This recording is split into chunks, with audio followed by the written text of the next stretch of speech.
Assalamu alaikum. Shalawama, Islam to all the Moors. Welcome, welcome, welcome. I am Dr. Yasapa. This is the free astrotheology course. And right now, we're going through the Celestial Ship of the North, Chapter 10.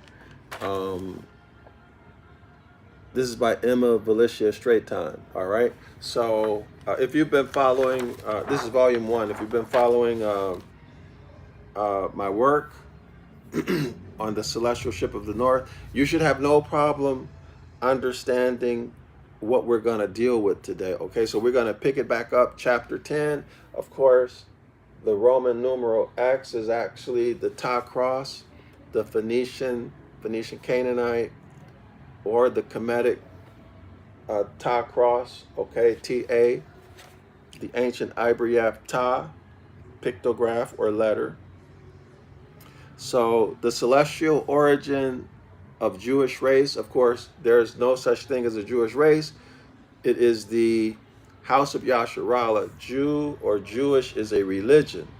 So the celestial origin of the house of Yasharala, okay, or those who are called Israelites in the Bible, okay? By the way, which is Isis, Ra, and El. The Hebrew language, of course, there's no Hebrew language. It's the Phoenician Canaanite, or popularly the ancient Ibaryath, language. Some people also refer to it as the Paleo Hebrew, which is different from biblical Hebrew and different from modern Hebrew. So make the distinction. And then we're going to get into the number 7, the number 10, and the number 12 and their significance.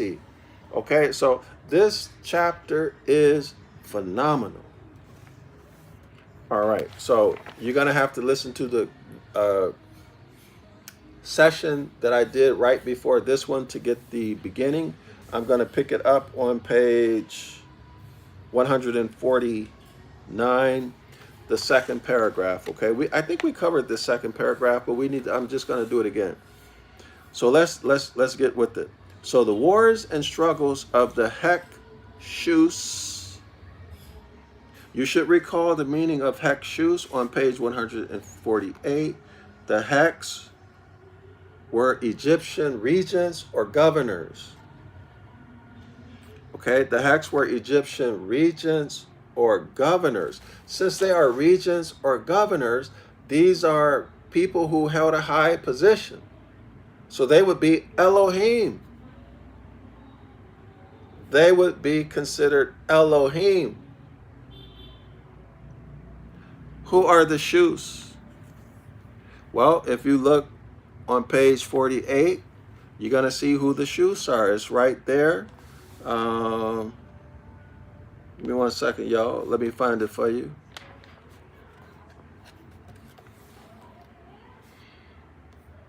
All right. So at the first paragraph, beginning of the first paragraph, this is what it reads, the first sentence. Egyptian myths became miracles in the Hebrew writings. The name miracle, that's quote unquote, having been substituted through ignorance. So the actual word was not miracle. Okay, it was not miracle. They threw that in there as a substitute. The Jews, of course, Jew is not a bloodline, Jew is a religion. The Jews undoubtedly commingled with the Hekshus. The Shusenhar and the Typhonians. They were known as the quote-unquote mixed multitude. So we're talking about the Exodus during Moses' day in the Bible. As the so-called shepherd kings, they were Typhonian. So they were Typhonian. That means they followed the circumpolar zodiac projection, which would include the natural law of do no harm, do no wrong. Let me rephrase that. Don't injure anyone. Don't steal. Okay, don't injure. Don't steal. Don't harm. The tet, right? Okay. Okay. So is that clear? All right. So Typhonian, the great mother Typhoon. This is the great mother that you hear uh, Moors and the conscious community talk about when they talk about the divine feminine. It's actually the Great Mother Typhoon. Okay? The Great Mother Typhoon, which is the thigh of the Great Bear constellation in the North Celestial Pole. So the thigh of the Great Bear, also called the thigh, sometimes the higher leg or the upper leg. In today's time, they call it the Big Dipper. Okay? So we're dealing with the circumpolar zodiac projection. Therefore, circle 7, clock of destiny, and the natural law, don't harm anyone, don't injure anyone, or if you want to look at it in terms of the 10 Commandments, don't steal. Okay? All right. So now let's go back to page 149. Bottom paragraph. The wars and struggles of the Hyksos began under the pharaohs of the Egyptian monarchy. So now what is this telling us? These are more recent times because there are pharaohs. Clear? Remember, there are three different groups of pharaohs. The capital Gods, the gods. Of course, we know God is a modern word, but everyone understands what's being said there. The gods, the titans, the gods, the demigods, the titans, and the giants. And right now the last one escapes me, but we don't have a lot of time, so I'm not going to go searching for it. I discussed it in the last class. Okay? I discussed it in the last class, so let's continue. So here we go. So there's a war and struggle that the Hyksos, who would be today called the House of Yasharala, underwent, and it began with the pharaohs of Egypt. Okay? What does that tell us? If there's a king, that means there has been a concentration or a centralization of power. That means that society has collapsed already. Do y'all see it? It's collapsed. And a central authority has taken place, has taken control. That means the central authority is sucking up the resources, which are the birthrights of the people. Does everyone understand?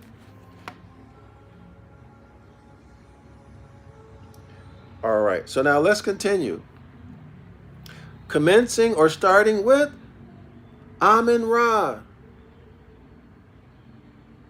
So Amun-Ra, according to the text, started warring against the house of Yasharala. Against the house of Yasharala, the Hyksos. Now, wait a minute, that's confusing. Because on page 48, the last paragraph reads as follows. The rulers of the Shus were called Hex, hence Hyksos. The Hek was an Egyptian region or governor. So listen, y'all, this is a family fight. The house of Yasharala are Kemetic. It's just a bloodline or a tribe or a branch of the family tree stemming from Genesis chapter 2, verse 7, the autochthonous men and women, the Sabian Moors. Does everyone see it? Everyone sees that. A family feud. Now remember, the Hyksos were Typhonian. That means that they maintained the mindset of their ancient foremothers and forefathers. They reckoned time, they calculated time by the stars, circle 7, and the clock of destiny, celestially, the circumpolar zodiac. And they kept the natural law of don't harm anyone, don't injure anyone, don't steal. Time cycles, celestial time cycles, and terrestrial, earth time cycles governing earth. So the whole thing. Whereas the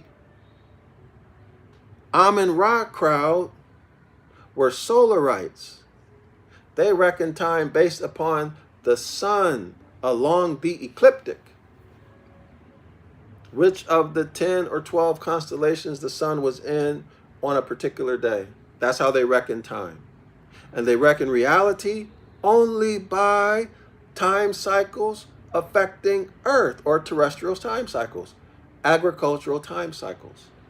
And the big difference, the masses reckon reality. They were taught to reckon reality by dogmatic religious beliefs. And then the natural law, or those principles governing natural law and natural phenomena, and the natural phenomena itself, was held back from the people. All of this within the solar zodiac system was held back from the people, stolen from the Great Mother Typhoon, Circle 7, and the Clock of Destiny. Stolen from there, minus all of the other celestial time cycles. The Solarites stole it and then kept it for themselves in mystery schools. Okay? So if you could get initiated into a mystery school, you would be on the path of learning some of these mysteries. But under the circumpolar zodiac, with the Great Mother Typhoon in charge, in that mindset, this information was known to all the masses, and a global brotherhood of peace existed on the earth as a result. But with the introduction of the Amun-Ra crowd, the solar zodiac, the peace was taken away from the earth. They warred against, and unfortunately they conquered us. And now we have the solar mindset. All right, we have the solar mindset being dominant now. Okay, so now let's continue. Let's continue with it, y'all.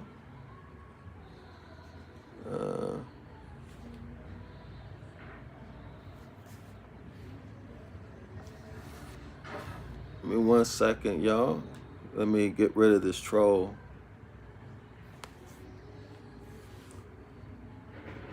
All these nasty comments. Hold on. Let him, let this troll make make another account. All right. Okay, y'all. So that troll is gone. Maybe he's gonna come back, or she's gonna come back. So y'all welcome to continue the conversation in the comment section, okay? So let's keep it up, y'all. Okay, so beginning with Amun-Ra, the solar god, the sun god, became the generator. Listen to this. I'm going to start over. I was distracted.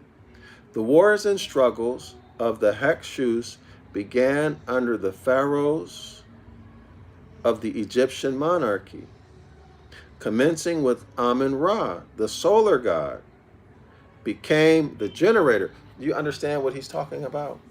The Great Mother Typhoon is the genematrix, or the genetrix rather, which is the celestial womb. Okay? In the north celestial pole region, the genetrix, the Great Mother Typhoon, is the celestial womb. Okay? Now, it's not a flesh and blood woman, of course. It is the Hermetic law of gender in its role of forming, reforming, transforming, or as we would say, giving birth. As a woman giving birth, the Hermetic law of gender is involved in all physical things. There's a masculine and feminine, there's masculine and feminine energy. Either masculine, predominantly masculine, or mostly feminine. Okay? So, when the Solarites destroyed the Typhonians, Remember the Typhonians again, they followed Circle 7, Clock of Destiny, natural law, don't injure anyone, don't steal. When they destroyed them, they destroyed the divine feminine. They destroyed the great mother. They defamed and degraded the great mother. How did they do it? They introduced the father, or they elevated the father above the woman, which is the ultimate form of degradation. They elevated the father over the mother, and then they called the father the generator. The father doesn't have a womb, right? So he cannot be a genetrix or a gynamatrix. He can't be the womb, the one who gives birth.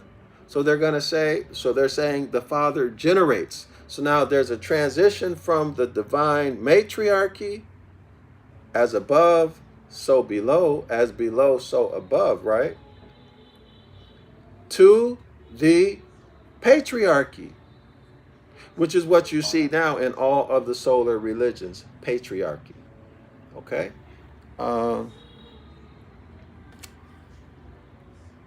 Senlu Natural, 2 Kings. Okay, so Senlu Natural writes, this is 2 Kings chapter 17, verse 9. Children of Israel did secretly those things that were not right against the Lord their God.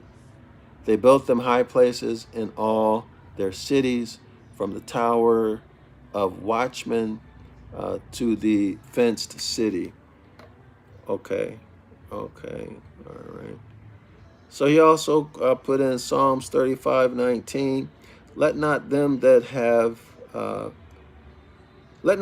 are mine enemies wrongfully rejoice over me, neither let them wink with the eye that hate me without a cause. Anything else? All right. Okay, so let's keep it going, y'all. All right. So now, who are our enemies, our adversary? Who are they? The Solarites, the Amun-Ra squad.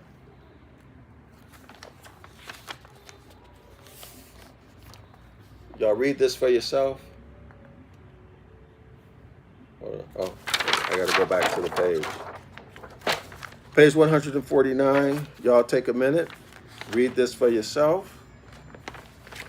Don't take my word for it. I'm going to show the page. All right, so here we are. So I hope y'all can read that. Hold on. Give me 1 second.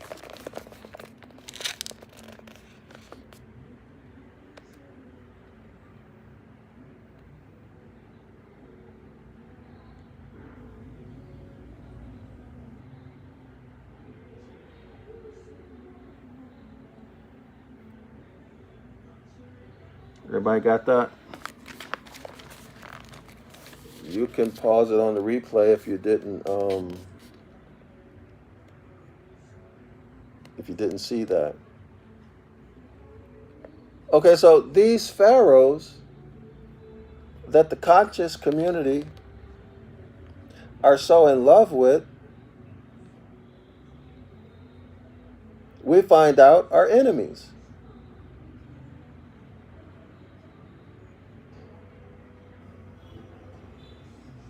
Now, I'm not saying that Hebrew Israelites and Egyptians are enemies. That's not what I said, and that's not the case. They're all Kemetic. The enemy are the Solarites, those who promoted changing times and seasons, reckoning time by the sun along the ecliptic, limiting our viewpoint, our perspective to just the sun along the ecliptic. In other words, the rest of the universe was blocked out. The rest of the time cycles were blocked out of our awareness. Through what? Through that bad education. Do y'all see it?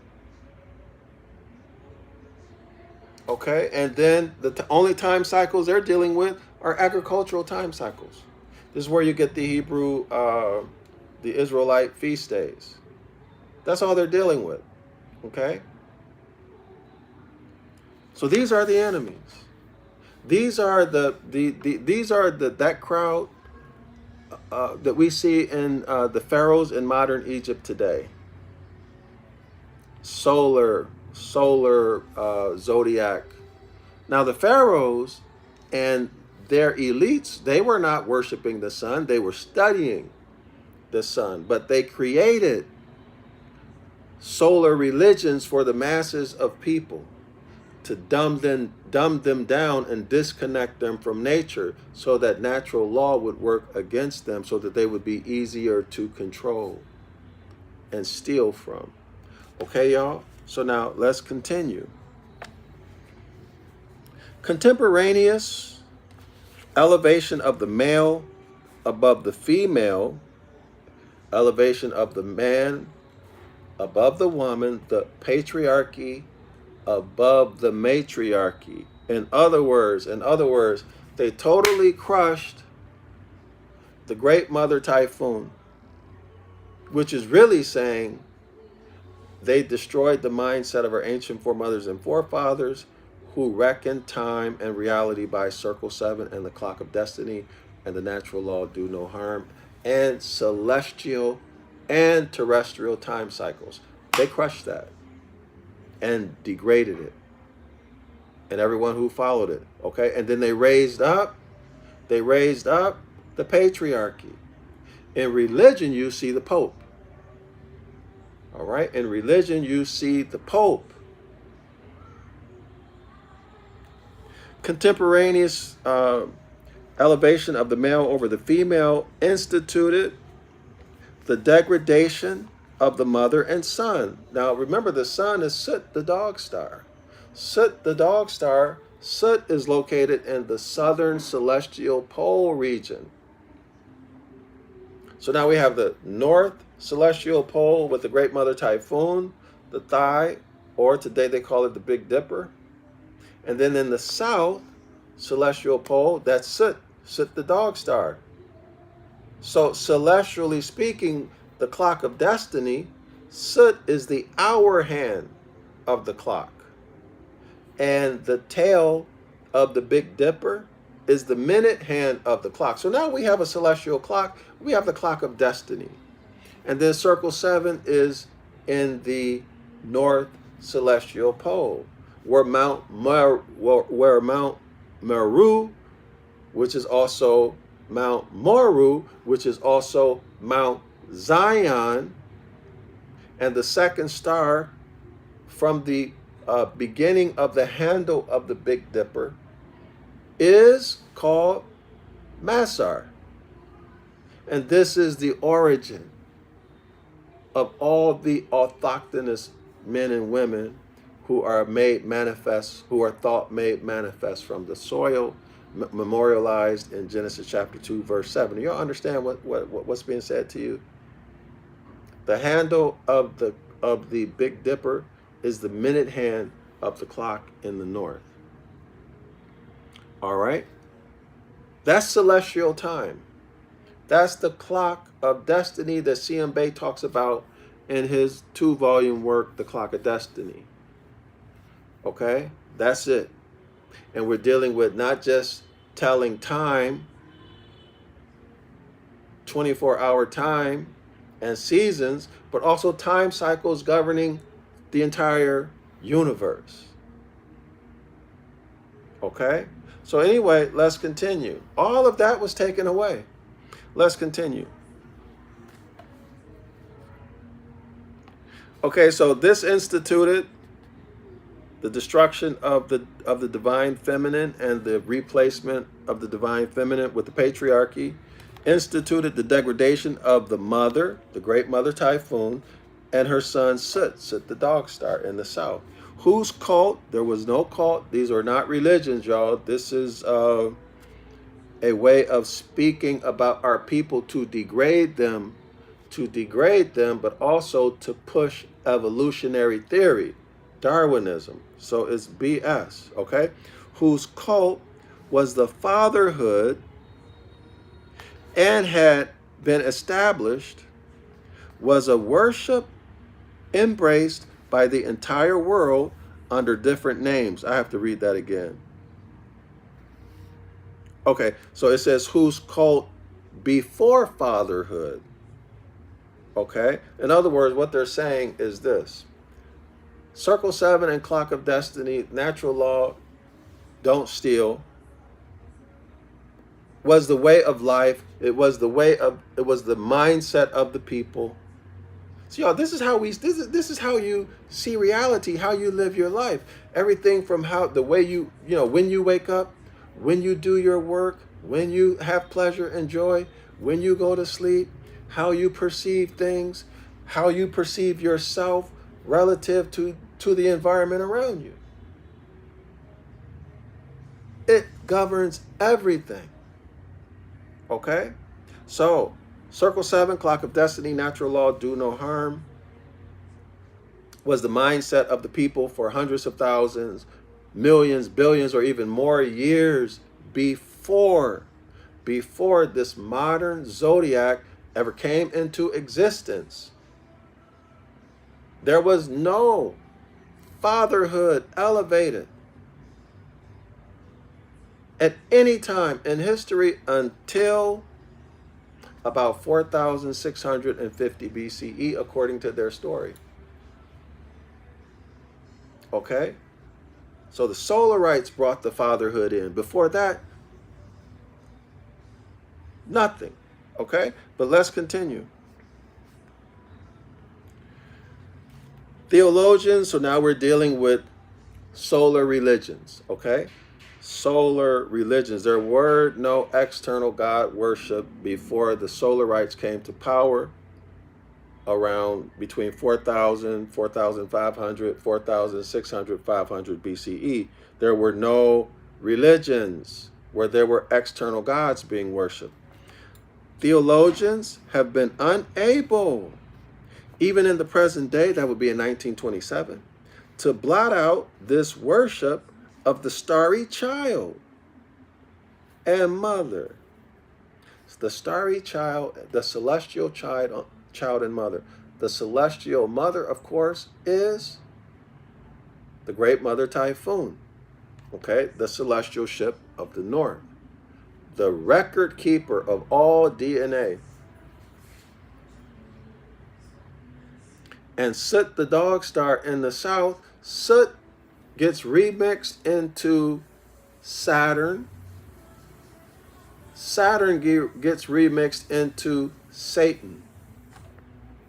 Y'all see it? Saturn gets remixed into Satan. So this is the degradation. So in other words, something that was beautiful, wonderful, the hour hand of the clock of destiny gets remixed into Saturn.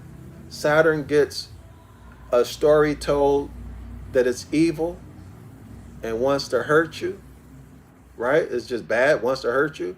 And then Saturn gets remixed into the devil, the enemy of God. Do y'all see it? Everybody see that? So let's continue.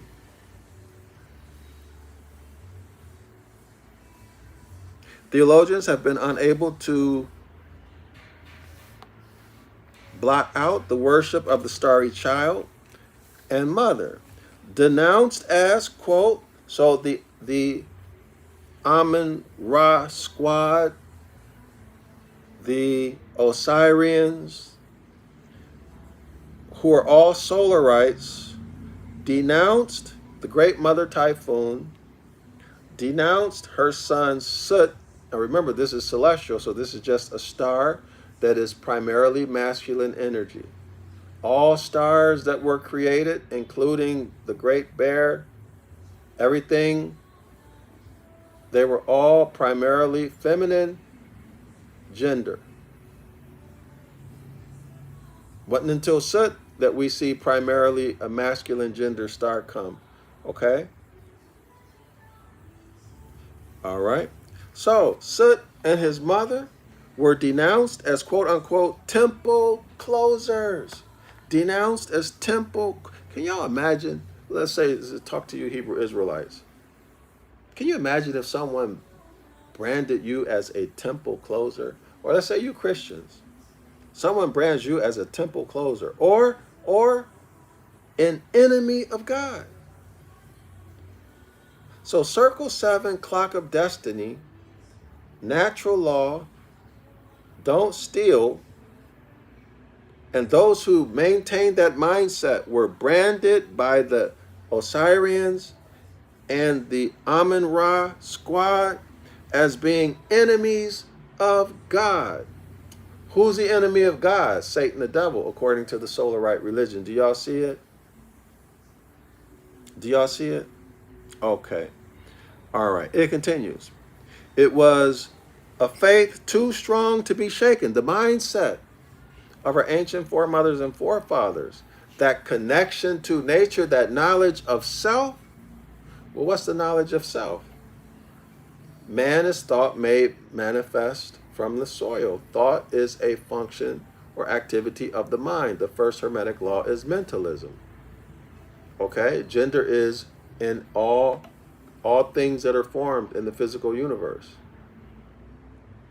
So some sons rather have a womb, and they're primarily feminine energy, and then other sons don't have a womb, and they're primarily masculine energy. So we have feminine and masculine, men and women, sons and sons with a womb. Everyone clear? Or womb man? Everyone clear on that? That could not be taken. And then also the time cycles. Also the celestial time cycles. They weren't able to totally clear it off. So Noble Drew Ali tells us that these secrets were held and kept secret and not shared with us in the West. Do y'all see it? Let's continue. For a time, the Osirian cult devastated the worship of the Great Mother and her son. For a time, the Osirians, this would be the solar zodiac, the people who reckon time and reality by the sun along the ecliptic, they waged war. Okay, they waged war against those people who kept the mindset of Circle 7 and the Clock of Destiny and, universal time cycles. Okay? They wanted to stump them out, who were for love, truth, peace, freedom, and justice. They wanted to stump them out and steal everyone's birthright, pack them up into cities, and put them to work and rob them of their birthright, and then give them dogmatic religion so they wouldn't be able to think or figure anything out. And so they would be disconnected from themselves because they're disconnected from the universe. Do y'all see it? And they concentrated power amongst themselves. The Solarites did this and gave them solar dogmatic religion, all right? Which is nothing more but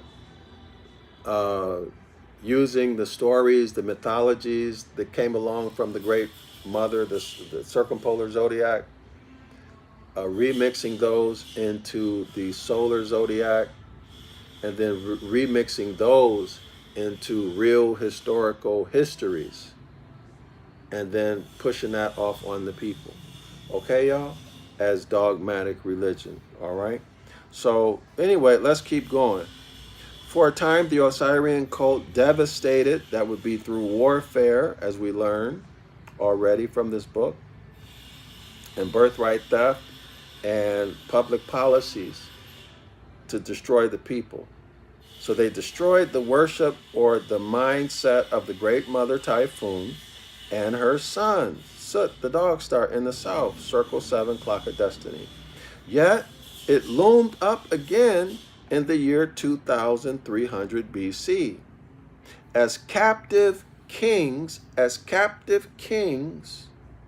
and servant rulers. Did y'all hear that? The Hekshus find identification with the Hebrews in Deuteronomy chapter 5, verse 15, quote unquote. Remember that thou was a servant in the land of Egypt.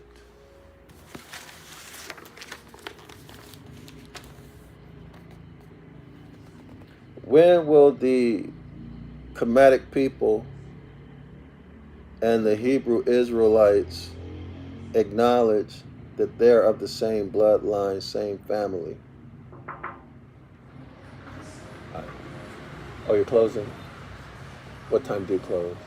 We could close at 10:30. 10:30. Okay. What time is it now? Yeah. It's 10:30? Yes. Oh, it's 10:30 already. You have 15 minutes. All right. Yeah. So, okay, I'll pay you in 1 second, okay? Give me 1 second. Here. So, at what point, what has to happen for the... I need to eat some. You need what? I think what is? All right.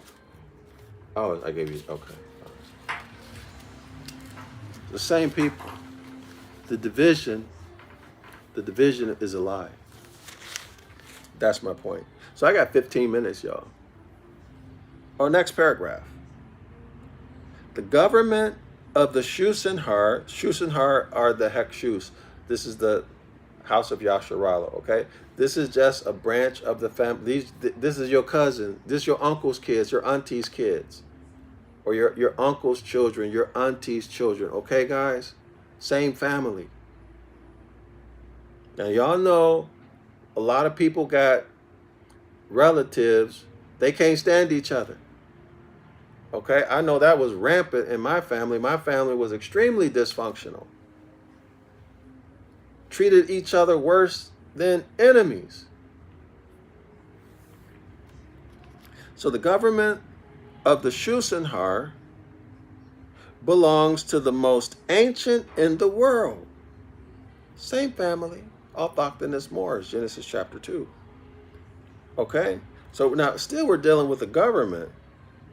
So we're dealing with a time where things were falling. Things were falling and power began to be centralized, right? Because initially there was no centralized government. There were only, and this book brings it out also, there were only judges who would rise up when needed. The government of the Shusenhar belongs to the most ancient in the world, quote unquote. The original service was that of the Shusenhar. The ancient theocracy represented a government assumed, listen y'all, the ancient theocracy represented a government assumed to be divine with no monarchy, but that of divinity. What does divinity mean, y'all? Somebody look up divinity. The government of the ancient Shusenhar. Hey, can I have this to go, please? Yeah, Take away. Take away. Yeah. Wait. Okay, thanks. Y'all, what does divine mean? Well, let's look it up. Okay, the government of the Shusenhar. These are the house of Yasharala. What is this? Sinlu Naturals, right? Deuteronomy 24:27. Cursed be he that smiteth his neighbor secretly. Okay. You're welcome to put some commentary so people will know what it is, what point you're trying to make if you like. So let's look up divinity.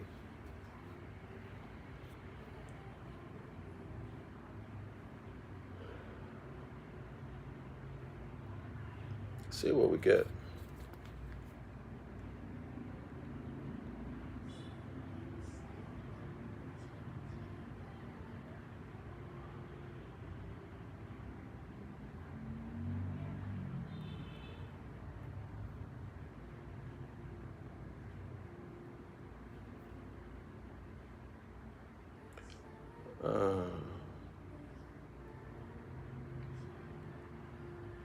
Let's look up divine.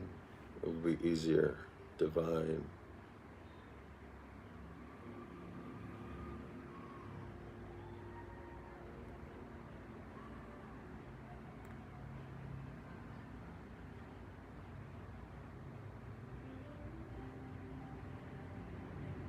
So all of this is only showing relationship to deity.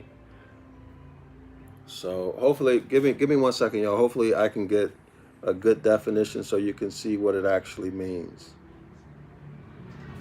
1 second. Thank you. Thank you.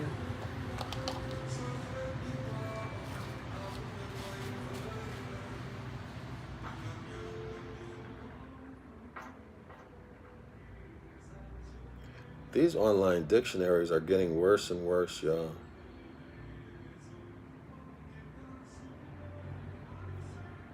I mean, it's almost a joke when.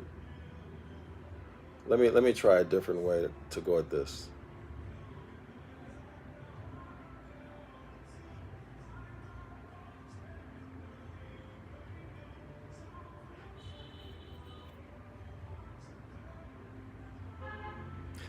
Here we go.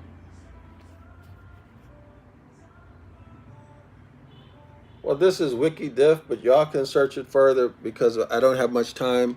Y'all gonna have to search it further on your. What's the meaning of divine? Celestial is a synonym of divine. Celestial is a synonym of divine. So the ancient theocracy represented a government assumed to be celestial. Celestial, a government assumed to be celestial. This is a government that is extremely ancient, so it's celestial. What is this telling us? Circle 7, clock of destiny. The first Hermetic law, which is mentalism.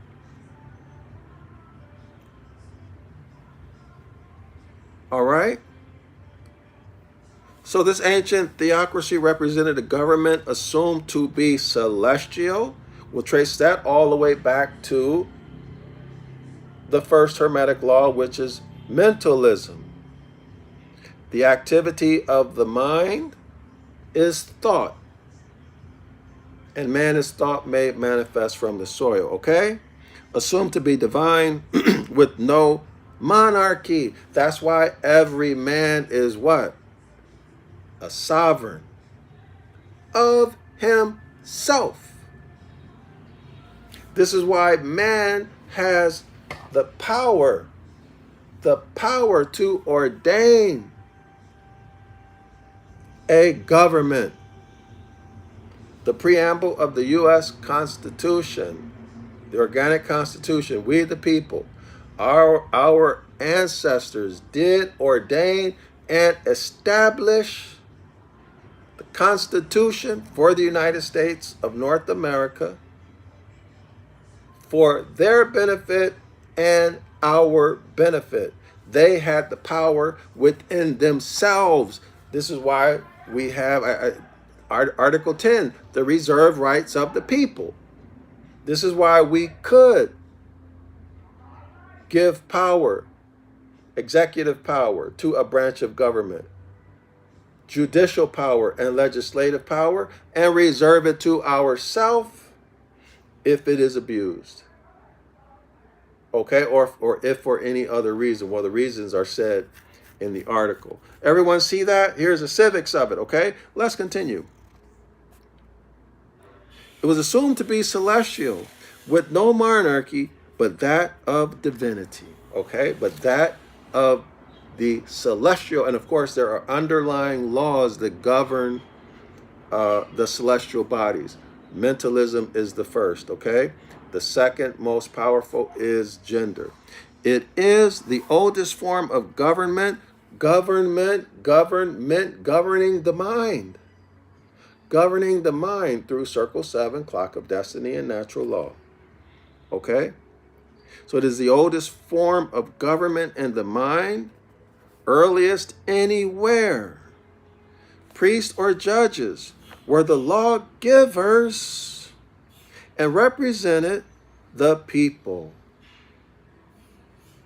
The Hebrew quote-unquote mixed multitude most certainly adhered to the Typhonian religion. What is the Typhonian religion? Circle 7 clock of destiny, do no harm. And time cycles, celestial time cycles, earthly time cycles, okay? Until it was looked upon as odious. Y'all look up the roots associated, the roots and bases associated with YHWH. Look that up. Until it was looked upon as being odious and an abomination. They degraded the great mother, Typhon, and her son. They said, you know, people, it was made to be odious in their eyes and an abomination in their eyes. After the expulsion of their last king, who was called Sut, S-U-T, Aphet, A-P-E-H-P-E-H, the Osirians and Ammonians came to power. So they destroyed the last king of the Typhonians, and then they came to power. Now remember, the Ammonians, this is Amun-Ra, followers of Amun-Ra, or the Amun-Ra squad. People pray today, they still say amen, right? They still offer their prayers, and at the end they close it out with amen. Okay? Still amen. And then Osiris, Isis, and Ra, solar deities. Okay? All right. Their city, Avaris, was depicted as the quote-unquote home of the leg. The home of the leg, the thigh of the great bear, the north celestial pole region, okay? The great mother Typhon, circle 7, clock of destiny, the celestial ship of the north. This was the constellation in the north, and seen in the planosphere, that's just a celestial map, as the hinder thigh. So today that hinder thigh is called the Big Dipper, okay? The hinder thigh of the great bear constellation. Symbol of the mother Typhon, symbol of the great mother Typhon, and the matrix, the womb of the world. See, the Solarites hid that, destroyed it. That's the matriarchy.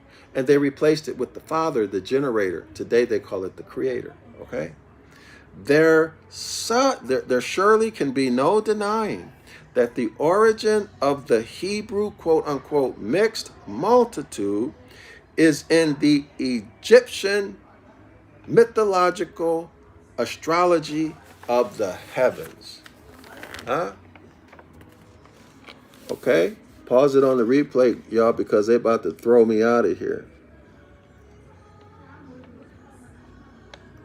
All right, if y'all like what I'm doing, subscribe to the channel, like and share this video.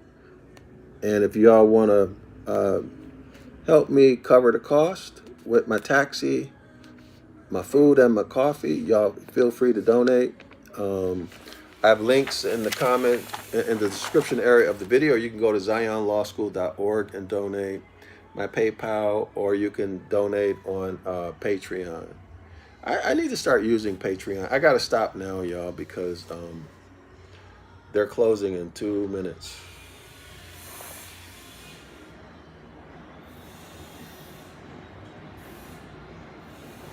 Okay, they're closing in 2 minutes. So we'll pick this back up tomorrow afternoon, my time. So about 12 hours. So y'all be ready if you can, read it. And I see y'all on the next one. Shalom and Islam.